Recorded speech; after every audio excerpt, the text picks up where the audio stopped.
हैरानी होगी कि भारत में एक मूल प्रति है मनुस्मृति की, जो हजारों वर्षों से आई है, और एक मनुस्मृति अंग्रेजों ने लिखवाई है।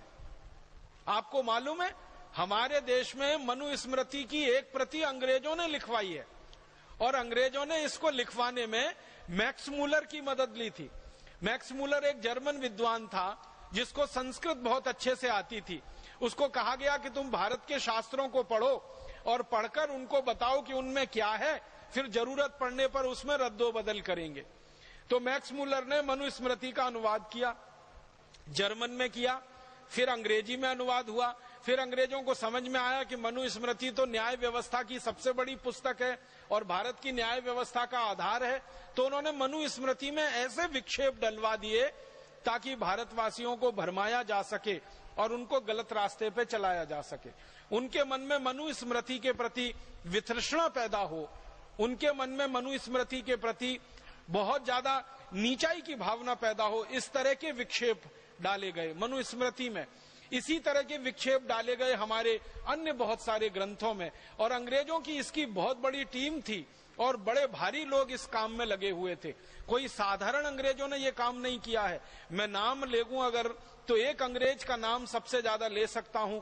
विलियम हंटर नाम का एक अंग्रेज हुआ करता था, जिसने सबसे ज्यादा भारत के इतिहास में विकृति डाली, जिसने सबसे ज्यादा भारतीय शास्त्रों को विकृत किया, जिसने सबसे ज्यादा भारत के पुराने ऋषि महर्षियों के लिखे हुए आप्त वचनों को, वाक्यों को बिल्कुल उल्टा कर दिया।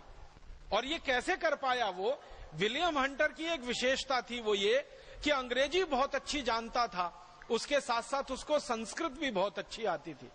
तो चूंकि संस्कृत अच्छी आती थी और अंग्रेजी भी अच्छी आती थी, तो भारतीय मूल ग्रंथ संस्कृत में है तो वो पढ़कर समझ लेता था। फिर अंग्रेजी में कहां कहां विकृति करके उसको फिर से बनाना है, आसानी से वो कर लेता था। विलियम हंटर की पूरी टीम थी, जिसको कहा गया अंग्रेजों के द्वारा William Hunter commission. William Hunter commission की रिपोर्ट के बारे में मैं बात करूं, घंटों घंटों उसी में निकल जाएगा। हजारों पन्नों में उन्होंने रिपोर्ट बना के ये बताया है कि हमने भारत के किस किस विषय में, किस किस शास्त्र में क्या क्या परिवर्तन कर दिए हैं। ये अंग्रेजी संसद को उन्होंने भेंट किया था और वहां पर उसको प्रस्तुति करके उस पर बहस हुई थी। तो अंग्रेजों ने अपने देश में ऐसे बहुत सारे विद्वानों को तैयार करके भारत के शास्त्रों में विक्षेपण कराया। बहुत कुछ ऐसी चीजें भर दी उनमें जो विश्वास करने लायक नहीं है और तर्क पर कहीं ठहरती नहीं है और सूचना के आधार पर पूरी तरह से गलत है। सांस्कृतिक